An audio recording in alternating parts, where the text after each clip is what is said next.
Before you watch part 2, make sure you've watched part 1. This story continues directly from the events of part 1, and you'll understand the characters, emotions, and twists much better if you start there first. Now let's continue. She had survived 20 years of being called a mistress. She had survived a pregnancy at 60 that the whole world said was impossible.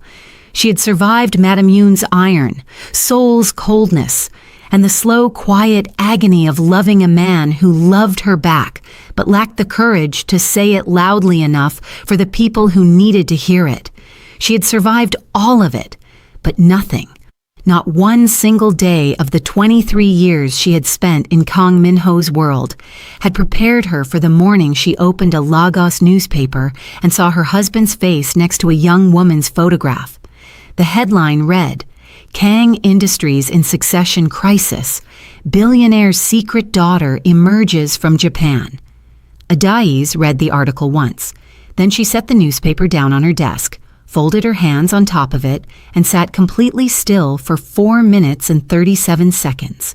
She knew because the clock on her Lagos Foundation office wall ticked through every single one of them.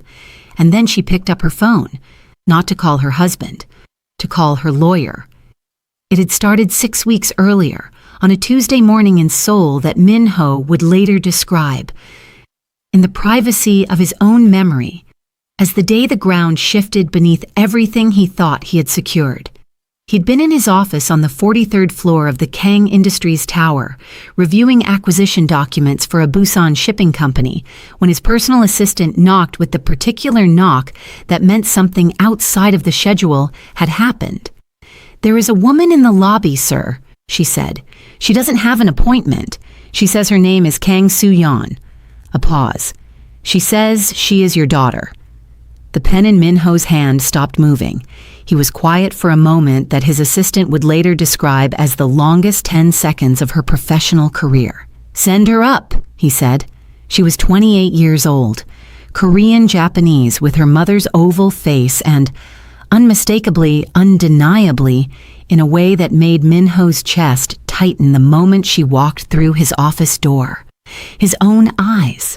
That specific dark shade, that particular angle at the outer corner. He'd seen those eyes in the mirror every morning for 64 years. She did not cry. She did not plead. She sat across his desk with the composed, slightly braced posture of a woman who had been rehearsing this moment for months and was determined to get through it without falling apart. She placed a leather folder on his desk. "DNA confirmation," she said. "Birth certificate, my mother's letters." Her voice was steady. "Her name was Tanaka Ri. You knew her almost 3 decades ago. She was 24. You were 31. The relationship lasted 4 months. She found out she was pregnant after it ended. She chose not to tell you." Soo-yeon's jaw tightened slightly. "That was her choice. I want to be clear that I am not here to blame you for something you didn't know." Minho opened the folder. He looked at the DNA results. He looked at the birth certificate. He looked at the photograph of Tanaka Ri, a woman he had known briefly, genuinely, in a chapter of his life that existed before Adaeze, before the empire reached its current scale, before he became the man the world now feared. He remembered her. Quiet. Thoughtful. She had left Seoul without explanation, and he had assumed, the way young men assume when they don't want to investigate their own failures, that she had simply moved on. She had been pregnant. She had raised their daughter alone in Osaka for 28 years, and 8 months ago, she had died of a stroke, leaving Soo-yeon with a box of letters, a truth she had never asked for, and a father she had never met.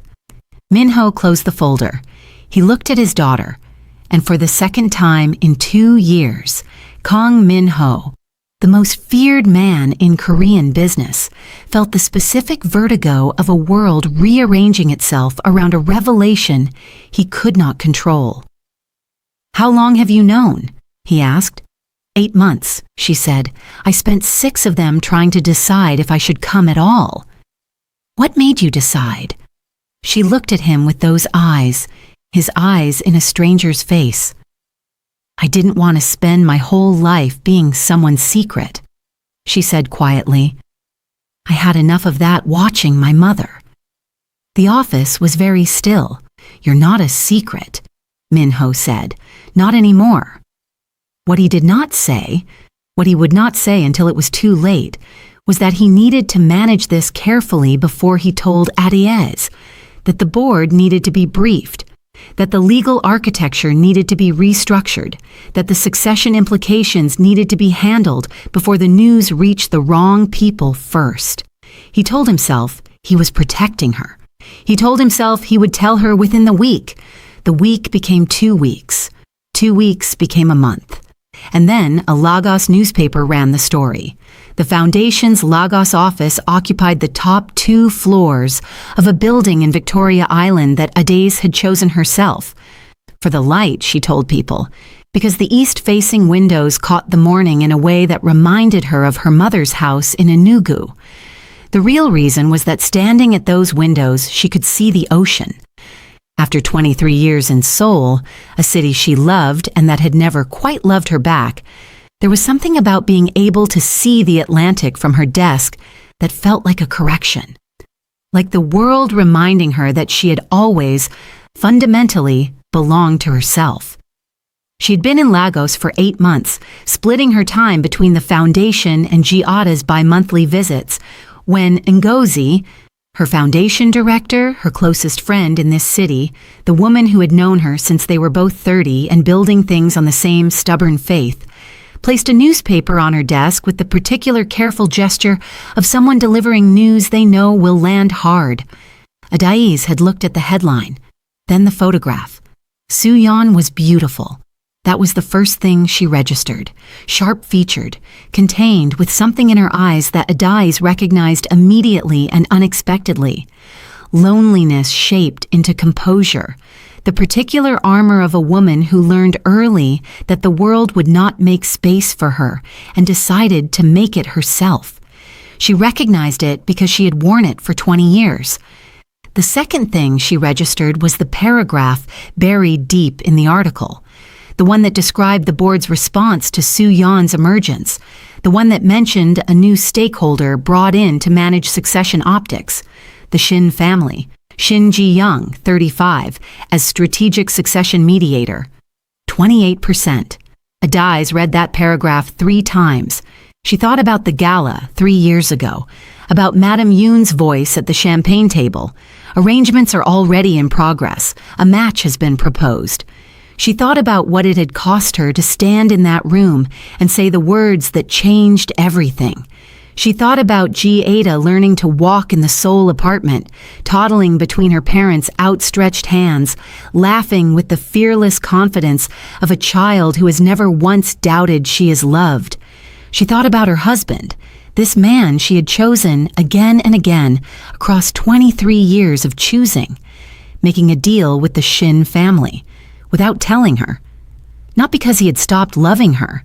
She knew with the deep cellular certainty of a woman who had studied this man for 2 decades that it was not that. It was worse than that. He had done it because, in the moment of crisis, his instinct had still been to manage things around her instead of with her, to protect her by keeping her outside the room where decisions were made, after everything, after the ballroom, after the ring, after Giada. He still, at the core of his crisis response, did not think of her as someone who should be in the room. She folded the newspaper. She picked up her phone. She called Chisholm first. "I need you," she said. "Not as my daughter, as my lawyer." A beat of silence. "I'll be there tomorrow," Chisholm said. Then she called Kim Dong-hyun. The old man picked up on the second ring. "I've seen the newspaper," he said before she spoke. "I've been waiting for you to call. I need to know everything about Kang Industries' current share structure," she said. "Everything, especially anything that hasn't been filed publicly yet." "Ada." His voice was careful. "What are you planning?" She looked out at the Atlantic, the morning light on the water, her mother's ocean. "I'm planning to stop being managed," she said. While Adaeze built in silence in Lagos, Su-yeon was drowning in soul. Not publicly, never publicly. She was too composed for that, too trained by years of being the quiet child of a quiet mother who never let anyone see the cost of her choices. But inside the glass tower of Kang Industries, inside the family compound where she had been given a guest suite that felt simultaneously generous and imprisoning, inside the Seoul social circuit that received her with the cold curiosity of a world deciding whether to accept or destroy her, she was completely alone. The board treated her like a legal problem. Jae-won was professionally courteous and personally distant. His own position was complicated enough without adding a newly emerged half-niece to the geometry. His wife, the Shin family daughter, looked through Su-yeon with the specific practiced blindness of a woman who understood exactly what Su-yeon's existence meant for her own family's newly acquired leverage. And Shin Ji-young herself, arriving at board meetings in architectural suits and departing in a car with Shin family plates, was never anything other than precisely correct towards Su-yeon, which was somehow worse than hostility. Hostility she could have met. This polished, calibrated correctness made her feel like a variable in someone else's equation. Madame Yoon was the hardest. The old woman knew. Su-yeon had understood this within the first week. The way Madame Yoon looked at her was not the look of someone processing a surprise. It was the look of someone encountering something they had hoped would stay buried. Su-yeon cornered her about it, finally on a Thursday afternoon in the family compound garden, directly, without preamble, the way her mother had taught her to address things that couldn't be circled forever. "You knew about me," she said, "didn't you?" Madame Yoon was quiet for a long moment, looking out at the garden. "Your mother contacted me," she said finally. "In 1996, when you were 1 year old, she wanted acknowledgement. Not money, not marriage, just acknowledgement." Su-yeon's breath was very controlled. "And you told her no." "I told her that Minho was building an empire, and a paternity complication from a brief foreign relationship would cost him more than either of them could afford." The old woman's voice was flat. Not cruel. Flat, which was worse. "I paid her to sign a non-disclosure. She took the money. She raised you. She kept her word." A pause. "I am not proud of it." "You buried me," Su-yeon said. Her voice was barely above a whisper. "For 28 years, you buried me."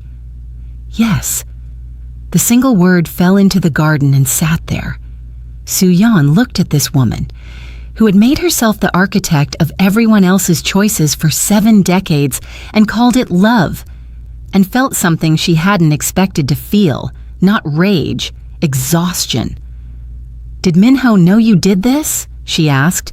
"No." She nodded once, then walked back inside. She did not speak to Madame Yoon again for 3 weeks. The phone call came on a Wednesday evening, when Su-yeon was sitting in her guest suite eating takeout ramen and trying to remember what it had felt like to be in Osaka, in her own apartment, with a life that made sense. The number was international. Lagos code. Sao-yeon. The voice was warm, careful, like someone extending something across a distance and not wanting it to be dropped. "This is Adaeze, Minho's wife. I hope this is all right. I got your number from Dong-hyun." Su-yeon set down her chopsticks. Of all the things she had anticipated about Seoul, this had not been one of them. "I'm not calling to warn you or negotiate with you," Adaeze continued. "I'm calling because you have been in a city that is hostile to you for 6 weeks, for reasons that are not your fault, and I know what that feels like." A pause. "I wanted to know how you're managing." Su-yeon opened her mouth, closed it. "Why?" she said finally. "Because you are Ji-ada's sister," Adaeze said simply, "and I will not raise my daughter in a family that treats people as disposable." The line was quiet. "Also," Adaeze added, with something that was almost humor in her voice, You have Minho's eyes, and it is extremely disconcerting, and I thought it might be useful to speak to you before I made any permanent judgments about it. Soo-yeon made a sound she hadn't made in 6 weeks. She laughed. It came out shorter than expected and more broken than she intended, and she pressed her hand over her mouth after, embarrassed. "There," Adaeze said softly. "Good. Now, tell me how you're actually managing." And because she was 28 years old and exhausted, and the kindness was coming from the direction she least expected it, and she had no defense against that specific combination, Soo-yeon told her. They spoke for 2 hours. Adaeze called again the following Wednesday, and the one after that. The holding company was incorporated in Mauritius on a Tuesday in March, registered under the name Ade Holdings Limited. Ada for Adaeze, a name the world had been calling her shorter for 30 years. Chisholm handled the legal architecture with the precise, unhurried competence of a woman who had grown up watching her mother navigate hostile rooms and understood that the best moves are the ones that look inevitable in retrospect and invisible in real time. "You understand," Chisholm said on one of their late-night Lagos working sessions, "that when this becomes public, it will change everything. Not just with the board. With him." "I know," Adaeze said. "He's going to feel... I know what he's going to feel." Chisholm looked at her mother across the desk. "Are you doing this to hurt him?" Adaeze was quiet for a moment.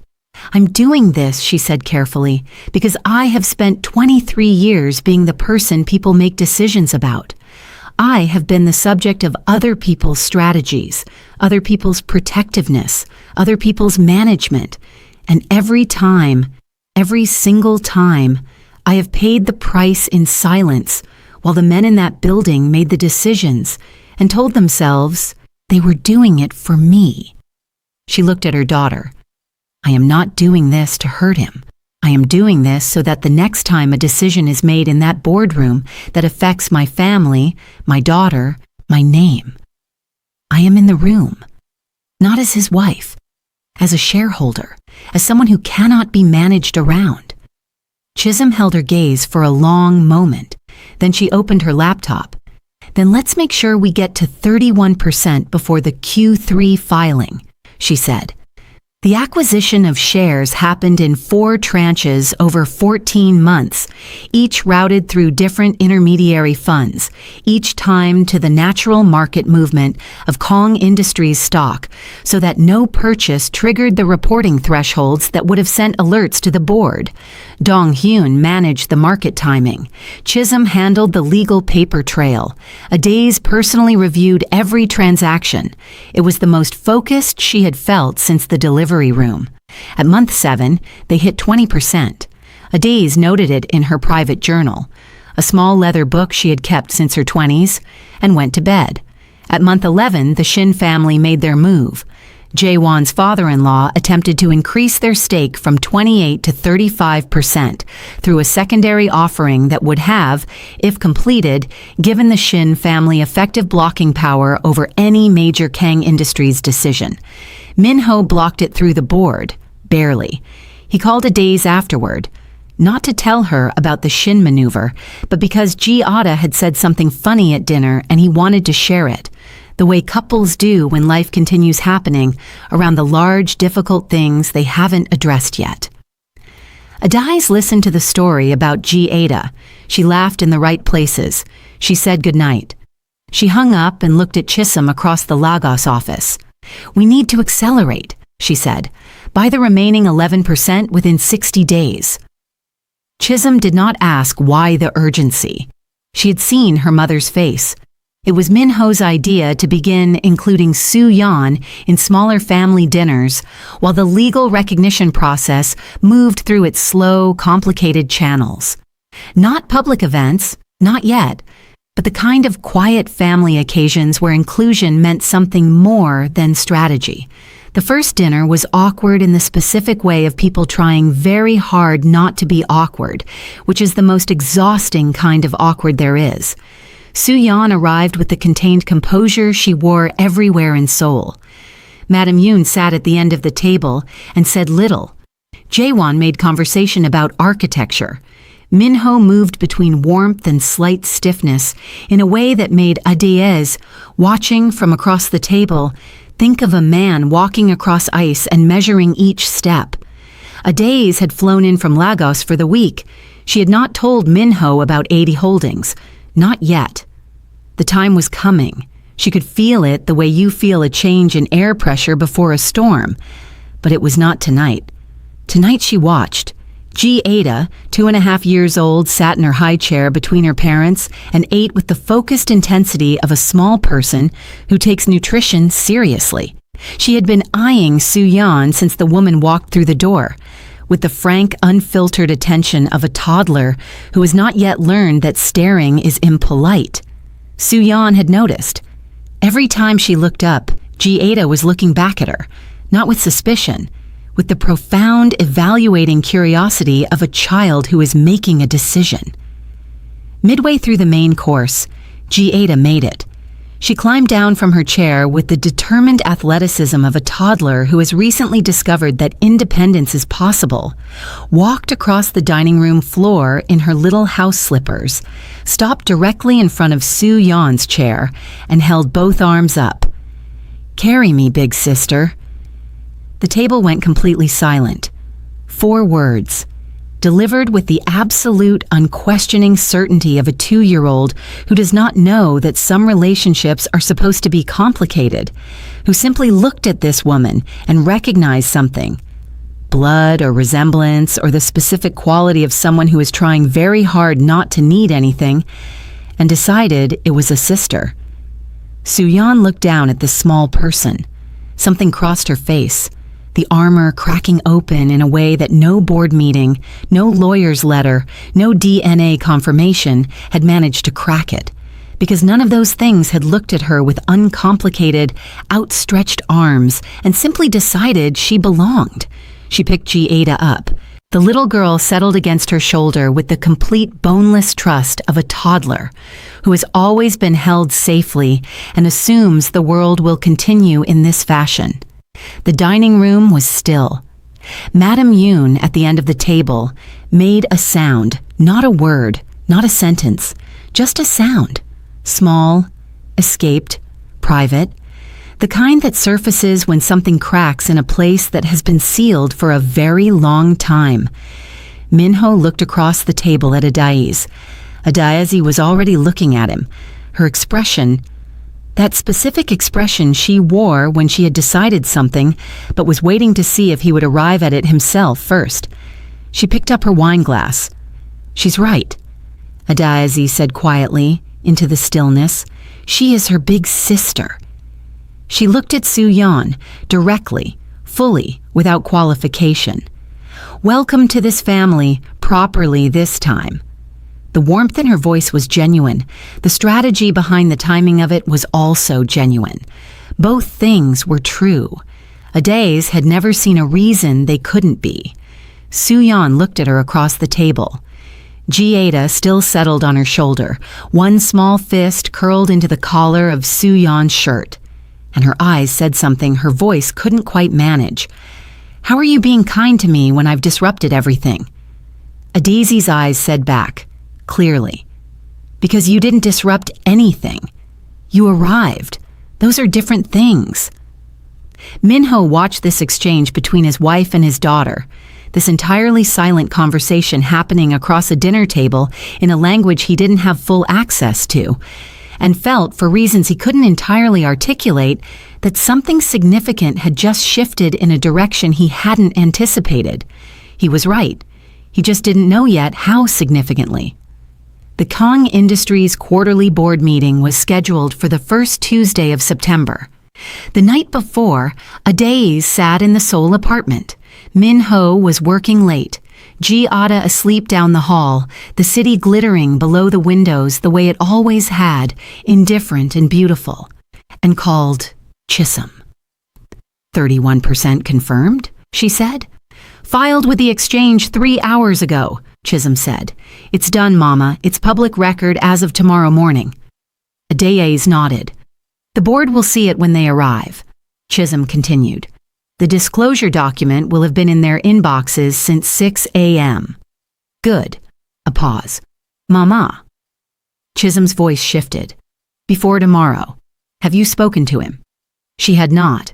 She had tried twice in the past month. Both times she had sat across from Minho in this apartment and felt the shape of the conversation coming. The way you feel the shape of a difficult thing before you say it. And both times something had interrupted. Ada waking from a nap. A call from the board. The ordinary machinery of their life together, which continued to run even while the larger thing remained unaddressed. The truth was more complicated than that, and she knew it. The truth was that she had waited. She had waited to see if he would come to her first. If the man who had proposed on the ballroom floor, who had read pregnancy medical textbooks at midnight, who had promised, in front of 500 witnesses, to stop managing around her, would notice the silence and walk into it. He had not. He had loved her every day of those 14 months in ways that were real and present, and in the ordinary domestic sense, completely devoted. He had been there for Ada's first steps, her first words, her first terrifyingly confident attempt at climbing the bookshelf. He had called every evening when Adaeze was in Lagos. He had sent flowers to the foundation on its first anniversary. He was, by every visible measure, a good husband. He had simply, quietly, continued to make decisions in that boardroom without telling her. Not out of malice, out of habit.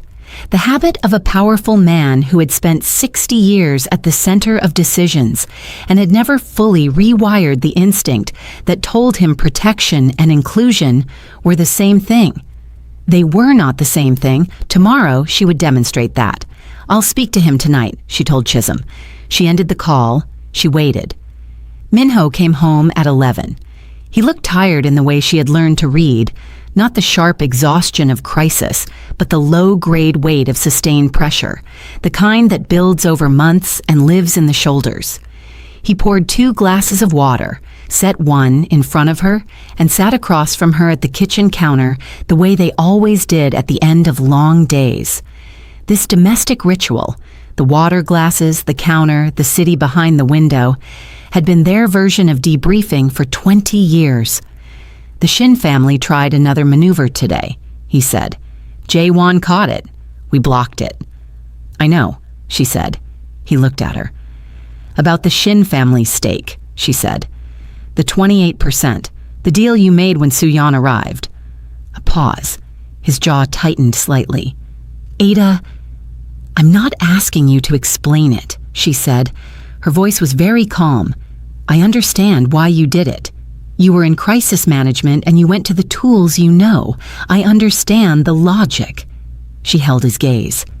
What I need you to understand is what it cost, not the business logic of it. What it cost me, personally, to open a newspaper in Lagos and read about my husband's decisions in print before I heard them from my husband. He was quiet. I have been patient, she said. I have been patient in ways that I sometimes think you don't fully understand, because you have never had to be patient in the way that I have been patient. You have never had to sit outside a room where decisions were being made about your life and wait to be told what was decided. You're right, he said, immediately, without defense.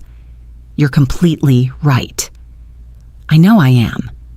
What do you need from me? She looked at him for a long moment. Come to the board meeting tomorrow, she said. Just come and see. He frowned slightly. I'm always at the board meeting. I know, she said. So am I, tomorrow. He looked at her. She picked up her water glass, took a sip, and said nothing else. He sat with the silence for a moment. This man who had learned over 20 years that Adaze's silences were never empty. What have you done? He said softly, not accusingly, with something that was very close to wonder. She set down her glass. Good night, Minho, she said, and she went to bed. The Kang Industries 43rd floor boardroom at 9 a.m. on a Tuesday in September looked the way it always looked. The long mahogany table, the leather chairs, the Seoul skyline through the floor-to-ceiling glass, the particular charged atmosphere of a room full of powerful people who are all, simultaneously, calculating. Shin Ji-young arrived at 8:55. She wore a structural charcoal suit and the expression of a woman who had reviewed every agenda item and found no surprises. Her position was secure. The Shin family's 28% was the second largest stake in the room. She had every reason to feel certain of her geometry. She took her seat. Madame Yoon arrived at 8:58, moving with the precise economy of a woman who had been attending these meetings for 40 years and still considered punctuality a form of power. She did not look at Shin Ji-young. She did not look at anyone particularly. She was performing the specific detachment of someone who is paying very close attention. Jae-won arrived, 3 other board members, the CFO, 2 legal advisors. Minho took his place at the head of the table at 9 exactly. He looked, to those who knew him well, like a man who had not slept much.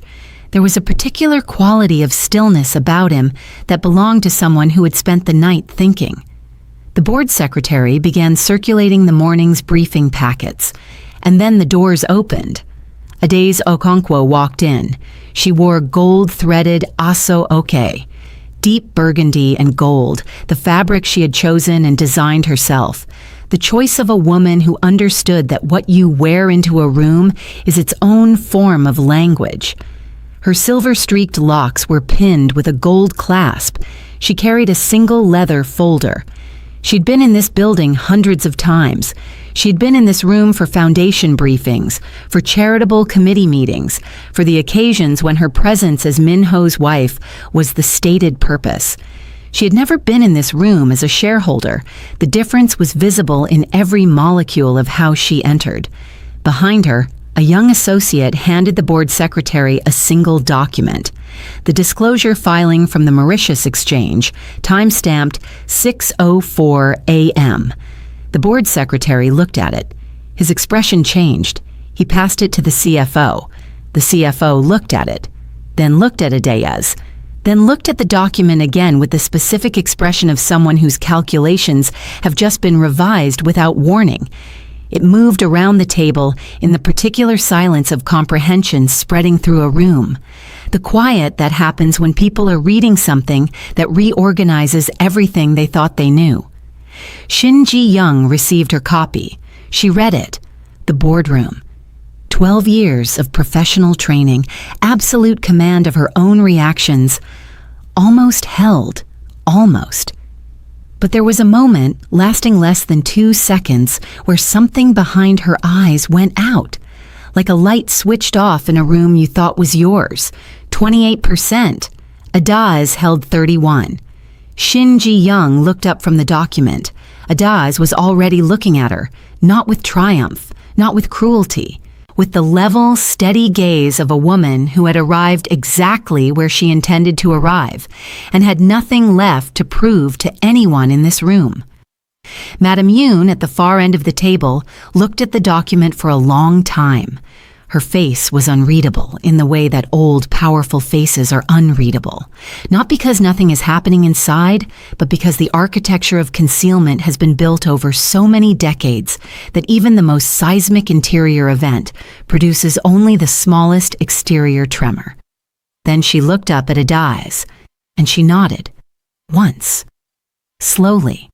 The nod of a woman who has lived 81 years and has just, in this boardroom, met the only force she has encountered in her long life, that she would describe privately in the part of herself she never showed anyone, as her equal. Minho had not moved. He was looking at his wife. Adaeze met his gaze across the length of the table. His expression was doing something complex and unrepeatable. Shock, yes, but also something beneath the shock that was moving through him like weather. Something that looked, If you knew his face the way she knew his face, very close to the expression he had worn on the ballroom floor 3 years ago when he knelt in front of 500 people and called himself a coward. The expression of a man who has just been shown, undeniably and permanently, the size of the person standing in front of him. Adaeze placed her copy of the disclosure document on the table. She smoothed her aso oke. She sat down, in the chair to his left, the chair that had no nameplate, the chair that had been empty for 40 years of Kang Industries board meetings, waiting for someone to sit in it not as a courtesy, not as a symbol, but as a fact. She opened her folder. She looked around the table. At the CFO, the lawyers, Jae Won, Shin Ji-young, Madam Yoon, the board members who had managed her absence from this room for 23 years. And she said in a voice that was perfectly, completely level, "Shall we begin?" Minho did not speak to her until the boardroom had emptied.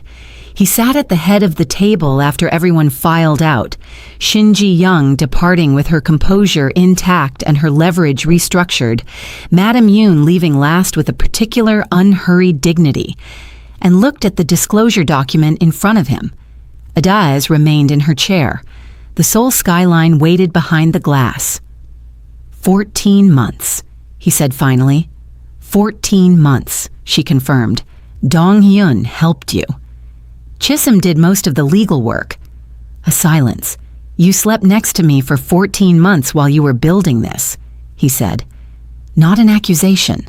Something more like awe, and something more like grief, occupying the same space. You made decisions that affected my family for 14 months without telling me, she said. We both kept things in the dark. The difference is what we were building there. He looked at her. I was protecting you, he said. The words sounded different out loud than they had in his own head for 14 months. He heard it as he said it, the hollowness of it, the habit of it. I know, she said. That's what makes it hardest.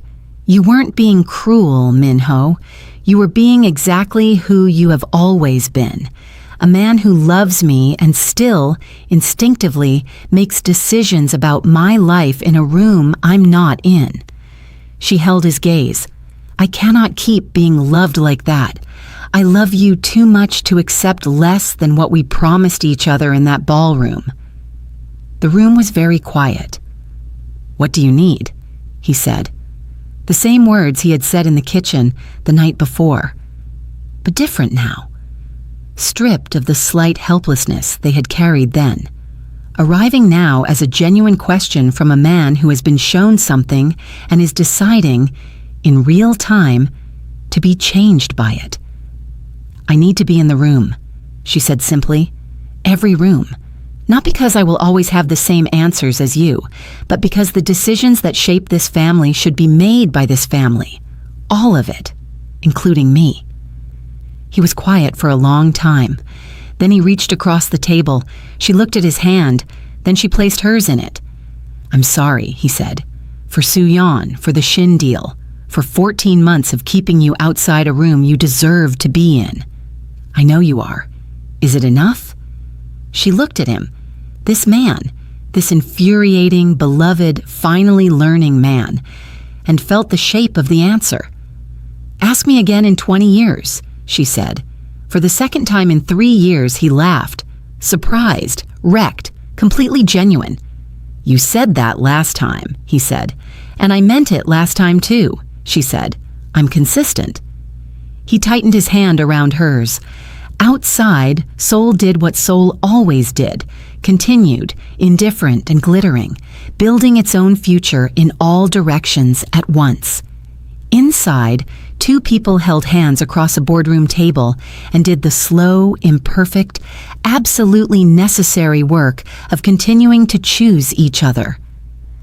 3 months after the board meeting, on a warm December afternoon, Soo-yeon sat across from Adaeze in a Seoul cafe and said the thing she had been carrying for weeks.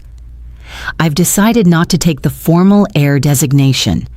Adaeze held her coffee cup and listened. I've been thinking about why I came here, Soo-yeon said. I told myself it was about recognition, about not being a secret, and that was true. But it wasn't the whole truth. She looked down at her hands. The whole truth is that I was terrified of dying the way my mother died, loving someone who didn't fully claim her, building a life that was always half hidden. She looked up. I didn't come to Seoul for the inheritance. I came because I needed to know if I was real to someone. And, Adaeze said. Soo-yeon looked at her. A 2-year-old called me big sister, she said, without being told to, without any strategy behind it, just decided it was true. The composure in her face wavered for a moment. That did it. That was all I needed. Adaeze set down her coffee. The legal designation is yours if you want it, she said. I want to be clear about that. I'm not asking you to step back. I'm not managing you out of the picture. I know, Soo-yeon said. That's why I can make this choice freely. She straightened. I'm going back to Osaka. I want to build something that's mine. Not Kang Industries, not my father's. Mine. A small private smile. I've been thinking about textile design, actually. Something in sustainable fabric. I might need some guidance from someone who knows the industry. Adaeze looked at her for a moment. Then she smiled. Wide, genuine, the smile of a seamstress's daughter who recognized a beginning when she saw one. I know someone, she said. 6 weeks later. Adaeze was running. She was 3 years old and had recently discovered that running was the correct speed for all situations, and she deployed it without discrimination. Toward food, toward her father, toward interesting dogs on the street, and now, at full toddler velocity, across the Seoul Gimpo Airport arrivals hall, toward the figure emerging through the sliding glass doors with a rolling suitcase and a slightly overwhelmed expression. Big sister, big sister, big sister. Each word punctuated by a footfall. Soo-yeon had come back for Adaze's birthday. She would be here for 4 days. She was not moving back to Seoul. She had found a studio in Osaka, a co-working space, the beginning of a business plan that she had emailed to Adaeze 3 weeks ago, and which Adaeze had read, annotated extensively, and returned with the comment, "This is good. This is actually very good. Call me this weekend." She crouched down just in time to receive 75% of Adaze's body weight at full running speed. "Oof," she said, and wrapped her arms around the small person burying a face in her neck. "I missed you," Adaeze announced into her collar. "I missed you too," Soo-yeon said. Her voice was steady. Her eyes were not. She looked up. Adaeze stood at the arrivals barrier, Minho beside her with his hands in his coat pockets, both of them watching. His expression was the one Adaeze had loved the longest, the one he only wore when he thought no one powerful enough to use it against him was looking. Open. Human. Grateful for things he hadn't earned and was trying, daily, to deserve. Adaeze met Soo-yeon's eyes over Adaze's head. The young woman holding her daughter looked like someone who had arrived somewhere, not at an airport, not in Seoul, but at something larger than geography. The specific arrival of a person who has finally, after a long journey through other people's silences and secrets and strategic decisions, arrived at herself. Adaeze knew that arrival. She had made it herself once. On a ballroom floor with broken glass on the ground and 20 years of patience finally spent. She smiled. Soo-yeon smiled back. Adaeze, still coiled around her sister's neck like a small, determined vine, announced, "We have cake. Papa bought the big one." "He always does," Adaeze said, without looking at Minho. "I thought we needed the big one," Minho said, mildly defensive. "You think every occasion needs the big cake." Most occasions do. "This is a factual disagreement we've been having for 3 years," Adaeze told Soo-yeon conversationally, as if she weren't also walking forward to help her stepdaughter with her luggage. Soo-yeon laughed. It came out fully this time. No hand to the mouth, no recovery, no armor, just laughter in an airport. In a family she had not been born into and had not expected and would not trade, Giada pulled back to look at her sister's face and apparently decided the laughing was an excellent development, because she laughed too. The uncontained, whole-body laugh of a 3-year-old who doesn't yet know that joy is something people ration. Minho put his arm around Adaeze's shoulders. She let him. Outside, Seoul moved the way cities move. Forward, always forward, building its future in all directions without pause or sentiment. Inside the arrivals hall, a family, improbable, assembled from secrets and survival and a pregnancy at 60 and 4 words from a toddler who didn't know they were historic, walked toward the exit together. Some families are born, some are built. The best ones, Adaeze had long believed, are built by people who had every reason to stop and chose, stubbornly, to continue. She'd always been good at continuing. Giada reached up and took her hand. She held it. They walked out into the light.